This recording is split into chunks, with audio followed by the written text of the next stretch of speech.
Buenos días, chicos. Esta es la primera clase de taller de herramientas computacionales. Ahora, en su primer semestre de la carrera, lo primero que se van a llegar a encontrar va a ser un montón de matemáticas, ¿ok? Nosotros usamos las matemáticas como medio para resolver problemas.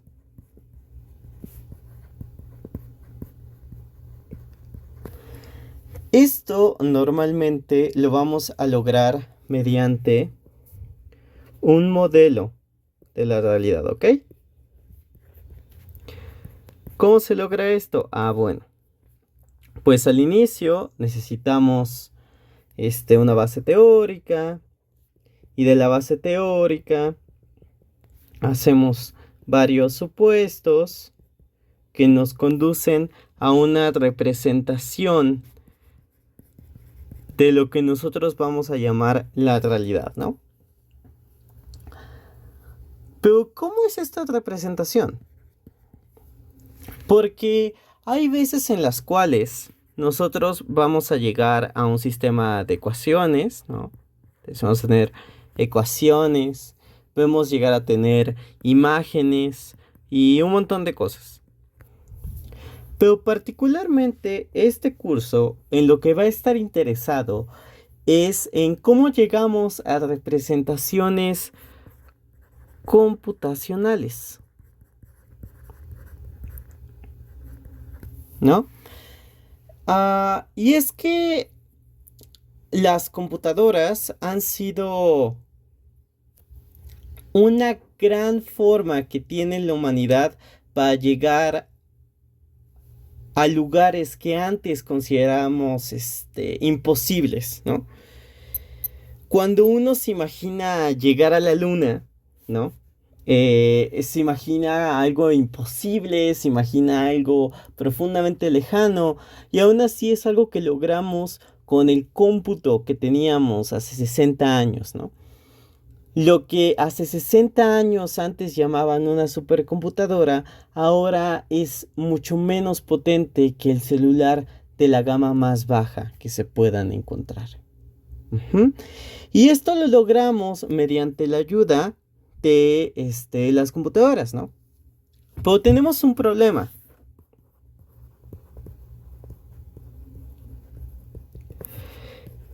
¿Cómo logramos que una computadora nos entienda?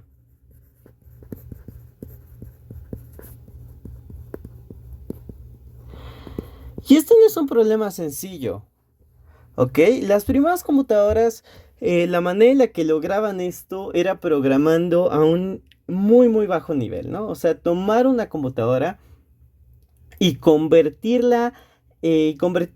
nuestros pensamientos, nuestras ideas, ¿ok? Entonces empezamos en el mundo de las ideas y lo transformamos en unos y ceros, ¿no? Porque la manera en la que se construyen las computadoras actuales es que cuando se presenta un voltaje alto, este es un uno, y cuando se presenta un voltaje bajo, es un cero. Y a grandes rasgos, esto es lo que entienden, ¿no? Pero a nosotros los humanos se nos complica mucho trabajar en binario. Es entonces que ahora hay varios pasos para convertir una idea en algo que la computadora puede entender, ¿no? Entonces, de una idea, normalmente pasamos por un lenguaje de alto nivel. ¿Qué significa esto de un lenguaje de alto nivel? Bueno, va a significar que se va a parecer a la manera en la que nosotros escribimos. Entiéndase Pascal, entiéndase Rust, o lo que vamos a trabajar en este curso, que va a ser Python.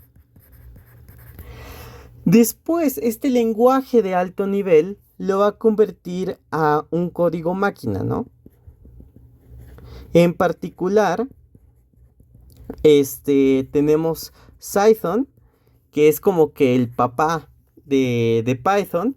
Y lo que va a hacer Python es que va a tomar lo que ustedes escribieron en un lenguaje parecido a lo que es el español, a lo que es el inglés, y lo va a convertir en algo que la computadora sea capaz de ejecutar, ¿no? Entonces, el código máquina lo que nos va a permitir es comunicarnos con la computadora. Ujú. Ahora, aquí parece relativamente sencillo. Sin embargo, hay muchos lugares donde esto puede salir mal. ¿Qué pasa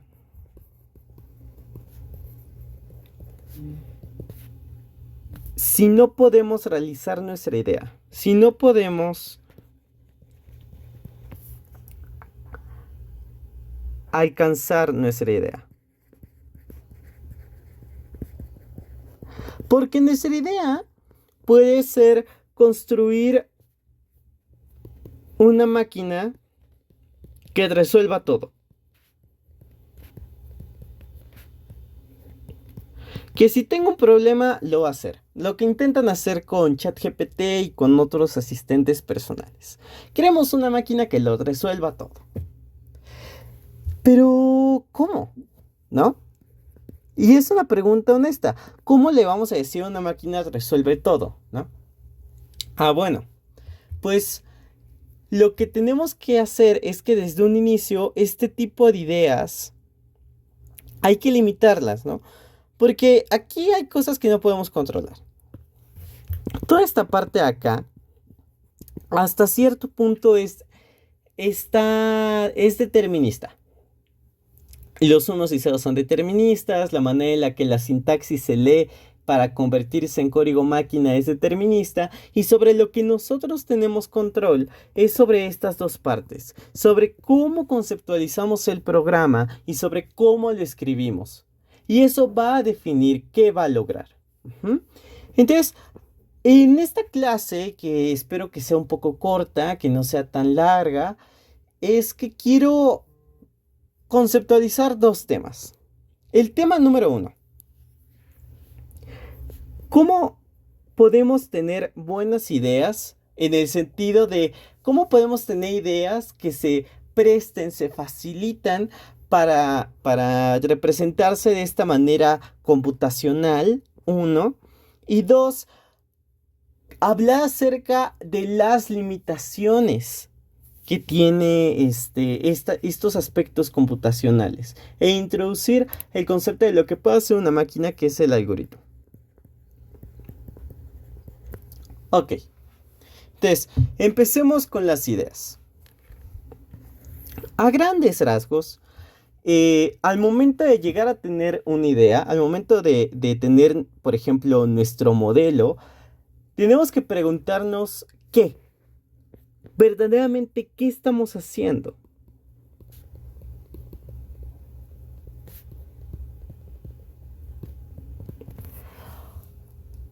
Esto se debe a que la ignorancia es lo que nos va a permitir limitar nuestro conocimiento, ¿no?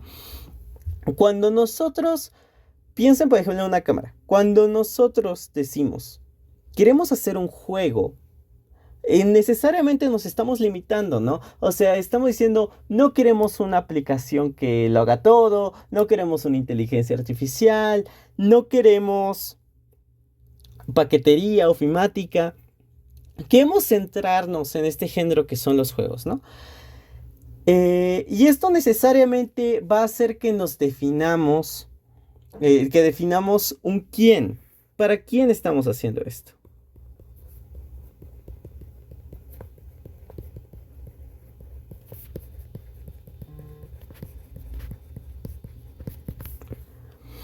Y entonces podemos decir que nosotros queremos generar un videojuego para niños de 18 a 24 años. Niños, ¿verdad? Jóvenes. Pero ¿cómo lo vamos a lograr, no? Entonces, ya una vez que tenemos un qué, un para quién, nos podemos empezar a preguntar acerca de cómo lo vamos a lograr.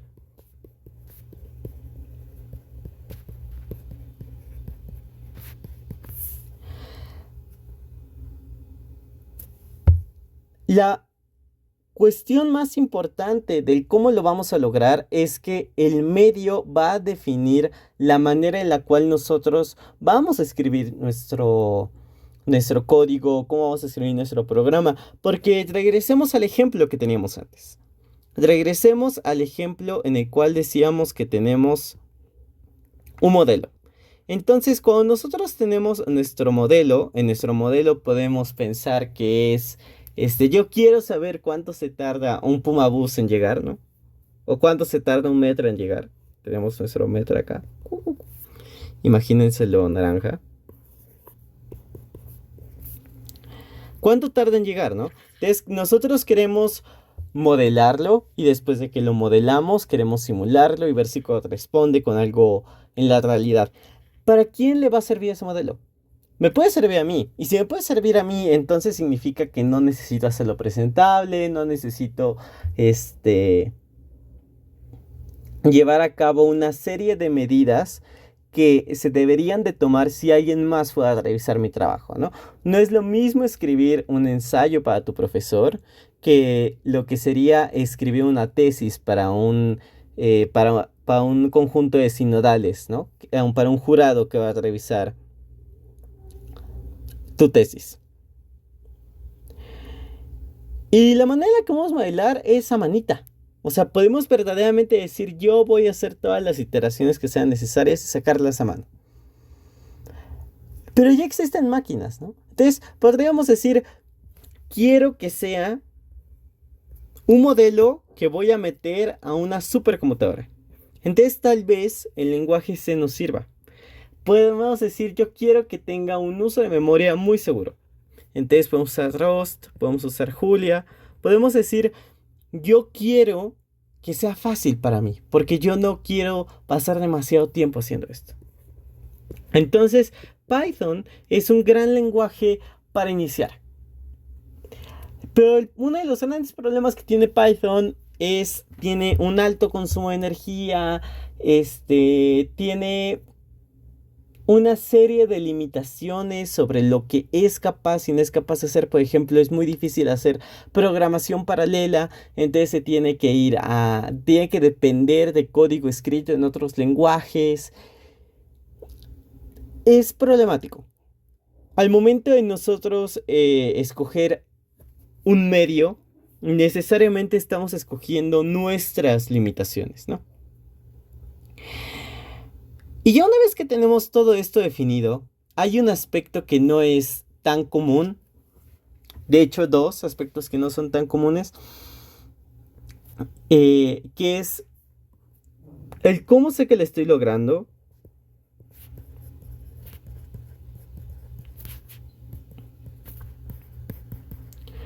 Y poner un tiempo, ¿no? De cuándo lo quiero. No es lo mismo tener un código que se va a entregar en una semana, en 2 semanas, que tener algo para lo que tengo un mes, para lo que tengo 2 meses, ¿no? Y también tengo que tener maneras de medir el progreso el cual estoy llevando a cabo. Al momento de llevar a cabo esto, ¿no? Al momento de llevar a cabo medidas relativamente objetivas acerca de cómo estoy avanzando, puedo saber si se me está complicando, si voy a necesitar más tiempo y sobre todo permite evitar que nos estanquemos en una sola parte del programa. Es una medida en la cual nos podemos basar para pedir ayuda.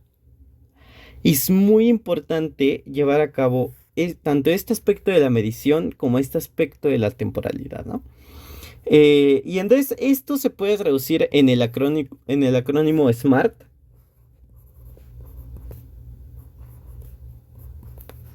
que es S de específico, specific, medible, alcanzable,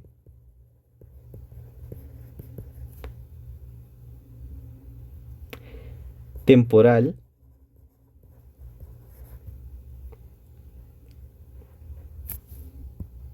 y relevante. Entonces, estas preguntas de qué estamos haciendo, para quién lo estamos haciendo, cómo lo vamos a llegar, cómo sé que lo estoy alcanzando y para cuándo lo quiero, se ven reflejadas aquí, ¿no? Aquí se ve la temporalidad. El específico se puede ver como el qué estamos haciendo, el exactamente qué, cómo, cuándo, dónde. El medible permite evitar el estancamiento, permite pedir ayuda de una manera más efectiva. Al momento de establecer objetivos alcanzables, es un reconocimiento de nuestra vulnerabilidad, el reconocimiento de que no podemos hacer todo, de que no tenemos tiempo ilimitado, no tenemos recursos ilimitados, somos mortales al fin y al cabo, ¿no? Y el ser relevante tiene que ser relevante para nosotros mismos, ¿no? Entonces, o inclusive puede ser relevante para nuestro trabajo, puede ser relevante para nuestro asesor de tesis. La cuestión más importante es que tenga un propósito. Y me gustaría que en este curso lleváramos a cabo esta parte de la planeación al momento de llevar a cabo la entrega final. De si se dan cuenta, esta es una clase en la cual me voy a enfocar mucho en los aspectos computacionales, ¿no? Esta es una clase en la cual yo quiero que salgan certificados de Python o que lleven a cabo acciones de un nivel similar que les permita adquirir más habilidades a un nivel computacional, ¿no? Siendo becaria de supercómputo me doy cuenta de la importancia que tiene un buen uso, un buen manejo del equipo de cómputo al que uno tiene acceso.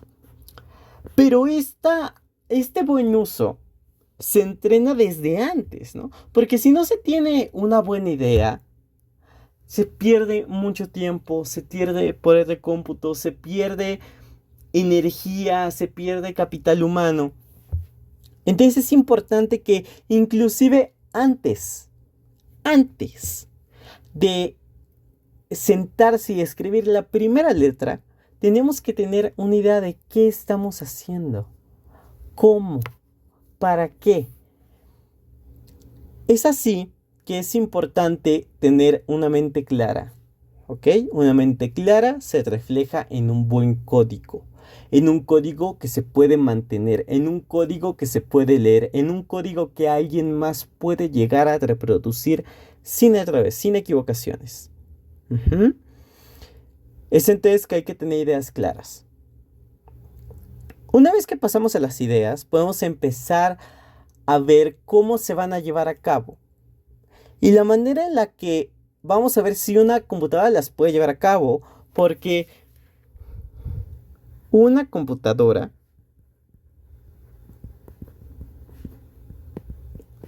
no es omnipotente.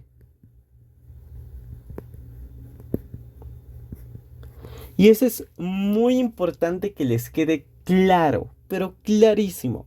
Una computadora no es omnipotente, no puede hacer todo.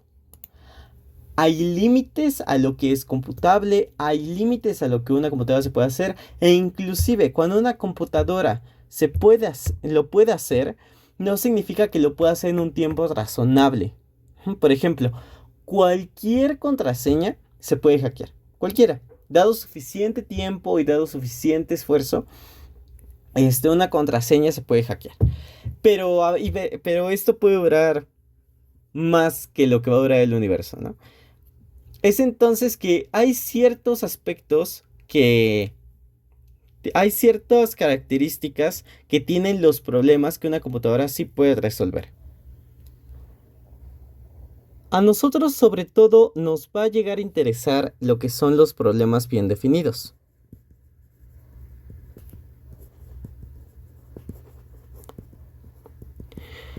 que a grandes rasgos son problemas que tienen una única solución. Es decir, tenemos una serie de cosas, ¿no? Entonces, estas cosas las vamos a definir como nuestro input. Y queremos que estas cosas de alguna manera extraña se transformen en cosas B, ¿no? Puede ser que a partir de una serie de datos me regrese la línea que mejor se ajuste esa línea a esos datos. Puede ser que dado una serie de probabilidades me lleve a cabo un análisis y me diga si esas probabilidades corresponden con la realidad. Puede ser que dada una serie de hábitos de consumidores me diga si es que mi negocio tiene oportunidad de llevarse a cabo, de que el emprendimiento sea exitoso o que no valga la pena invertir en ese negocio, etcétera, ¿no? Y puede ser problemas muy específicos. Por ejemplo, de nuevo, regresando, en mi programa de becaría de supercómputo, estamos llevando a cabo, queremos que unos cubos se manifiesten de una manera interesante, ¿no? Entonces, estoy trabajando y me dicen, quiero que los cubos me devuelvan estos números. Yo no sé qué está pasando, pero está transformando cubos a números. Así que, este tipo de problemas son los que las máquinas saben hacer, ¿no? Donde existe una solución correcta. Y sobre todo esto se debe, una consecuencia de por qué nos gusta este tipo de problemas, es el hecho de que las computadoras son discretas.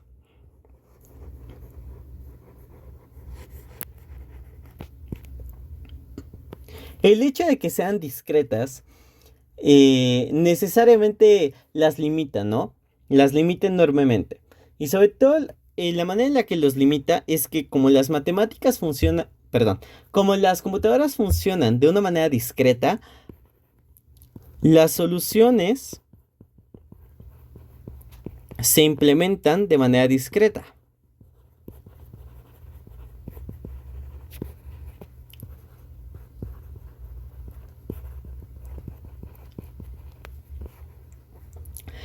Entonces, esa es la primero que nos va a interesar, ¿no?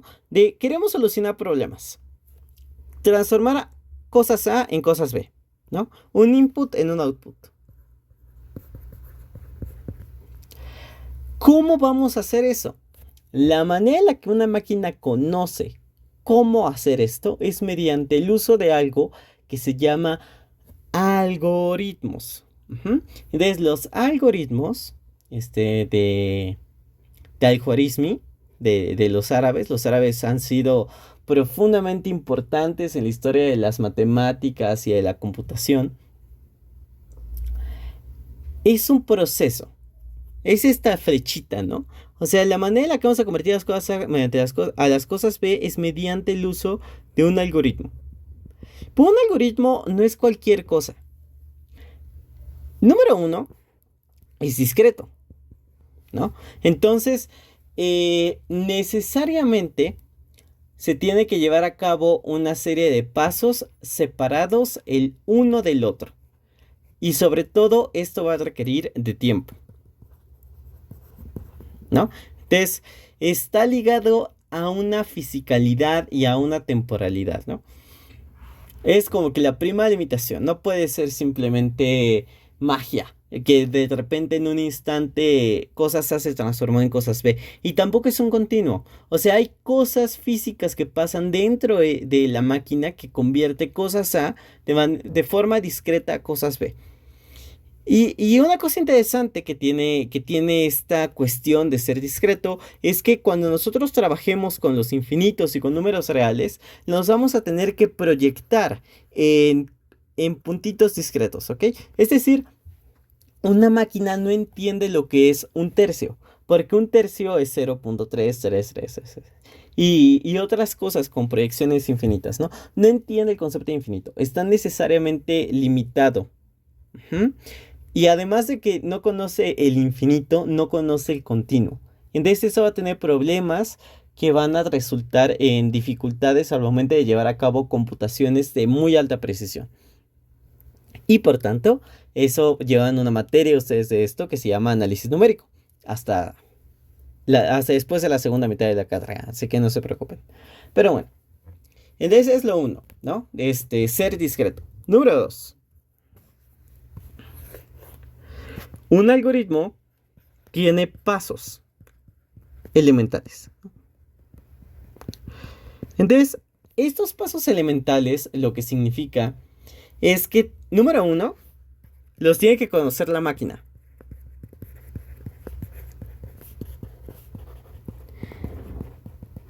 Entonces, de nuevo, la máquina sabe sumar poco más. Verdaderamente que una máquina es una serie de puertas lógicas que vamos a ver qué son en matemáticas discretas. eh, y poco más. Sabe sumar, sabe aprender a pagar cosas. Y aún así, una máquina es capaz de llevar a cabo acciones que son inhumanas, son imposibles para nosotros. Ujú. Pero pero le tenemos que enseñar a la máquina todos y cada una de las acciones que puede llevar a cabo. Entonces, por ejemplo, cuando usted está en un videojuego, no pueden salirse de las reglas, porque una computadora solamente conoce lo que fue programada para hacer. Ujú. E inclusive estas cuestiones de la inteligencia artificial, los medios deben de ser conocidos por la computadora, ¿no? O sea, no se puede expresar en otra cosa que no sea mediante métodos informáticos o mediante electricidad o mediante etc, etc, etc. Ujú. Nosotros estamos, limitando lo que puede hacer, la computadora a partir de lo que sabe hacer, ¿no? Que suena tautológico, pero si una computadora no sabe usar una impresora, no puede mandar a imprimir. Entonces, si en el kernel de la computadora todos los dispositivos de impresión ya no puede imprimir, ¿no? Ya no, entre comillas, sabe cómo hacerlo. Y B, tienen que ser lo suficientemente simples. De nuevo, regresando al problema de quiero que una máquina que lo resuelva todo, que es todo. Una máquina no puede entender que es todo. Ujú. Tiene que traducirse esto en cosas que se pueda llevar a cabo por la máquina, ¿no? Posteriormente, regresamos a que la máquina está ligada a una fisicalidad y a una temporalidad y necesariamente esto genera su tercera propiedad, que es que los algoritmos tienen que ser determinantes. Ujú. Determinantes determinados. No deterministas, o sea, puede haber algoritmos que se basan en la recolección de números aleatorios, y entonces cuando metes algo aleatorio todo se vuelve aleatorio, pero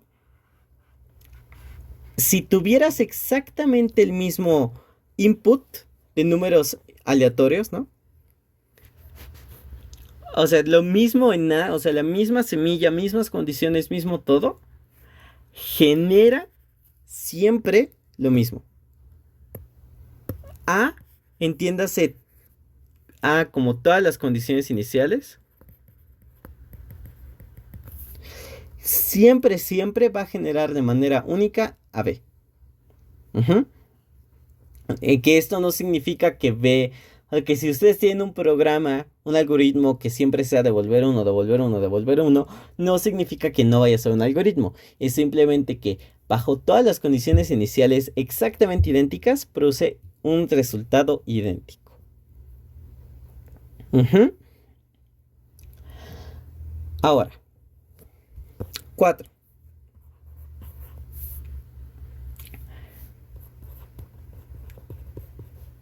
Debe ser directo en el sentido de que debe de saberse qué va a devolver.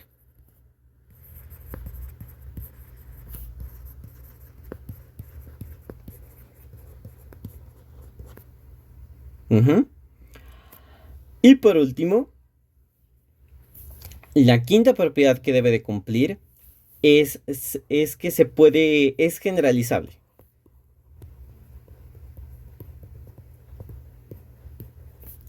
Es decir, que tiene que servir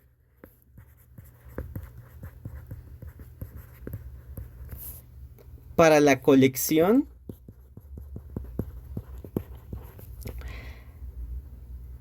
de todos los posibles datos de entrada.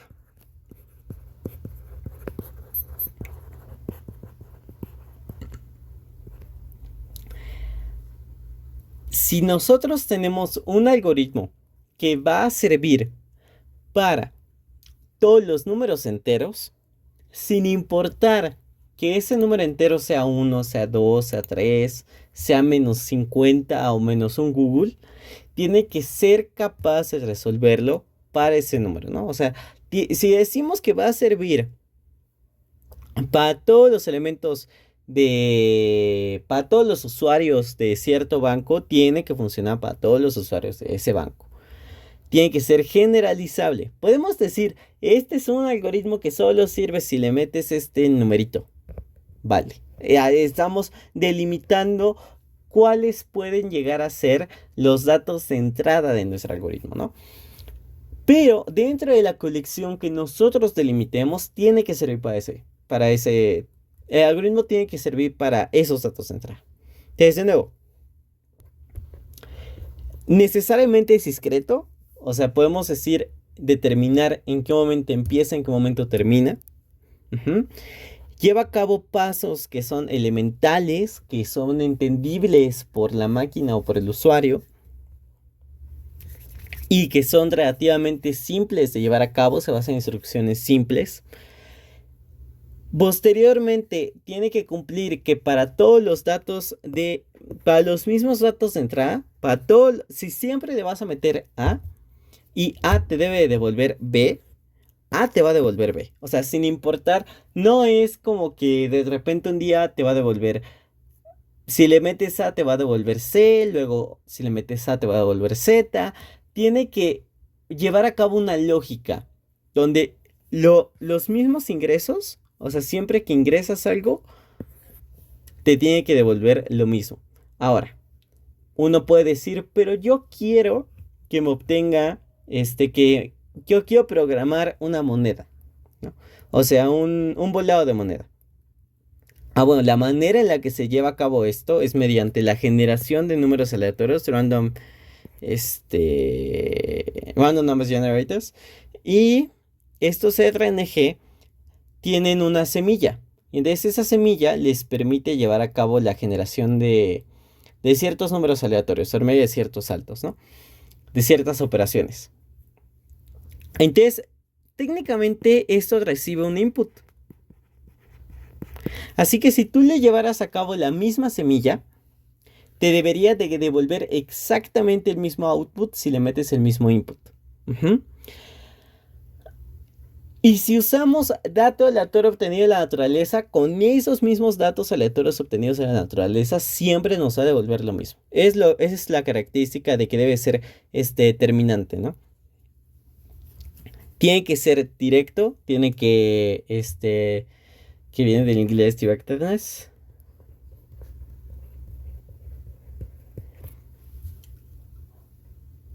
Se debe de saber qué nos va a devolver el algoritmo. Y por último, tiene que ser válido para todo nuestro conjunto. Conjunto es la palabra especial que vamos a aprender en matemáticas discretas. Para todo el conjunto de datos de entrada. Entonces, es importante, estas clases teóricas son importantes porque vamos a empezar a ver qué es lo necesario para llevar a cabo una buena programación. Tenemos que empezar a pensar sobre cómo vamos a programar antes del papel, ¿no? Y una manera en la que hay dos maneras en las cuales se logra llevar a cabo describir estos algoritmos. Vamos a usar pseudocódigo.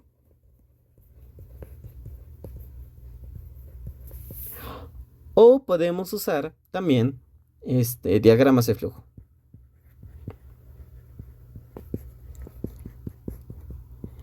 Esto se usa mucho en la industria. Sobre todo porque puedes tener de manera gráfica las maquetas y demás. Y a partir de eso ver cómo se va a llevar a cabo el flujo del programa. Estamos modelando el flujo de la información. Y por eso se llama diagrama de flujo. Y a grandes rasgos, lo primero que hacemos siempre es iniciar, ¿no? Posteriormente las flechas nos van a indicar el flujo del programa. Entonces, esto es una instrucción.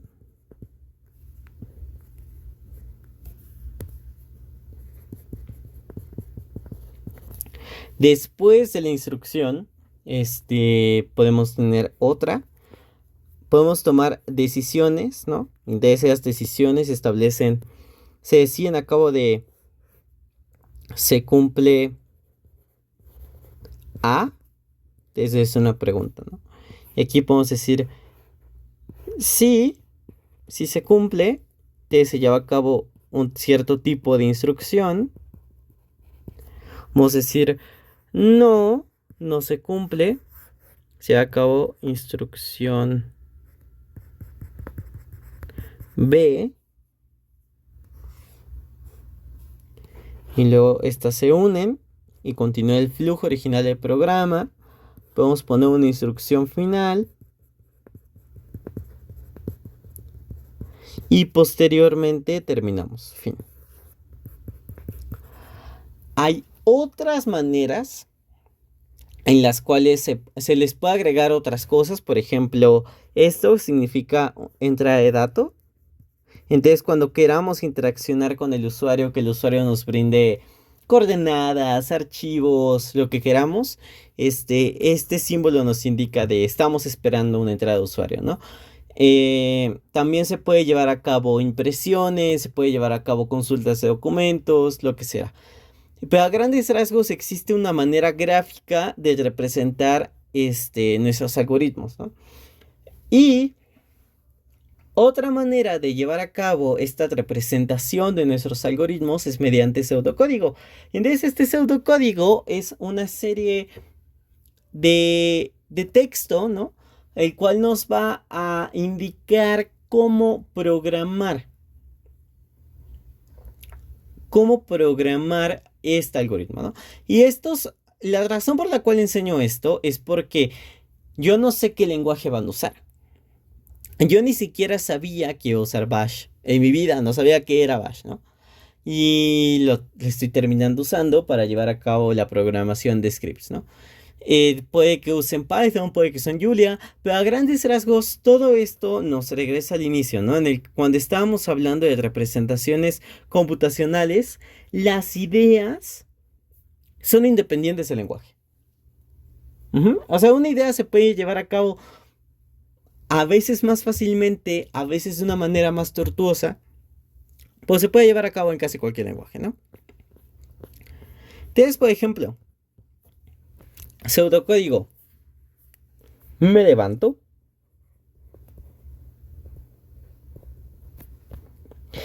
Si estoy en mi cama,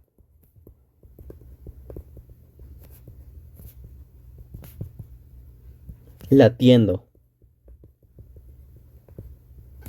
Si no,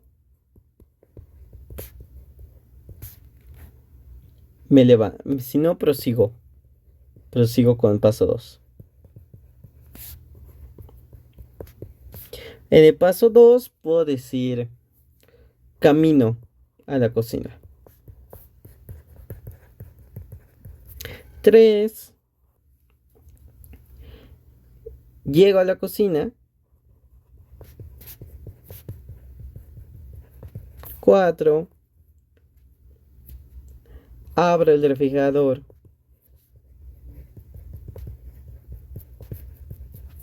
5. Busco la leche.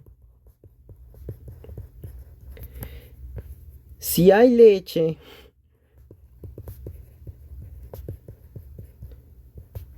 la tomo. Si no, termino el programa.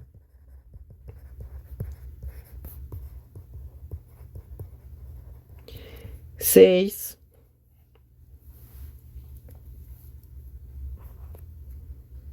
Si encontró la leche,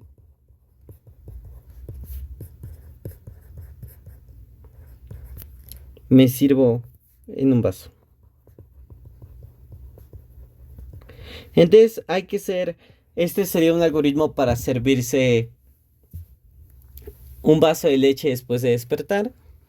Entonces uno puede tener algoritmos así, ¿no? O sea, cuando uno, por ejemplo, va al súper, tiene su mini algoritmo de a dónde tengo que ir, a qué pasillos pasar, cómo buscar, etc, etc, etc.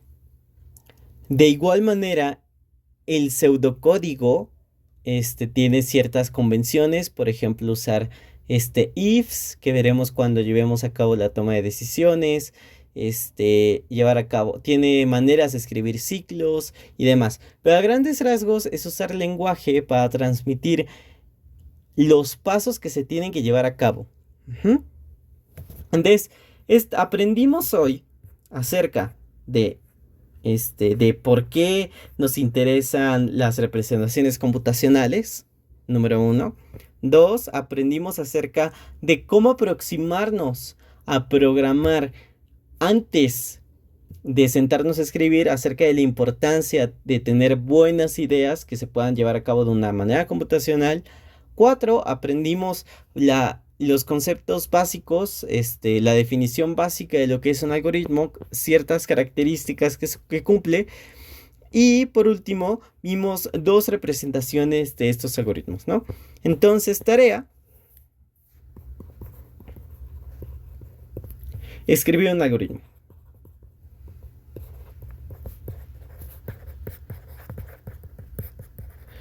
Puede ser tan complejo, tan chico como sea, pero tiene que tener un inicio determinado, un fin determinado, o cumplir estas características que tienen los algoritmos, y se puede llevar a cabo tanto en forma de pseudocódigo como en forma de diagrama de flujo, como ustedes más gusten. Solamente que pues sí, en diagrama de flujo tiene que llevar a cabo. Les recomendaría buscar aún más ejemplos, les recomendaría buscar ejemplos de pseudocódigo para orientarse acerca de cómo llevar a cabo su algoritmo, ¿no? Entonces puede ser el algoritmo que ustedes gusten, es su tarea. Y en caso de tener cualquier duda, me pueden escribir por mensaje privado, o si no, también pueden acceder a mi correo, que es lenin. Bueno, mejor lo escribo así. lenin.pavon@ciencias.unam.mx, en caso de que lo lleguen a necesitar. Y con eso terminamos la clase de hoy.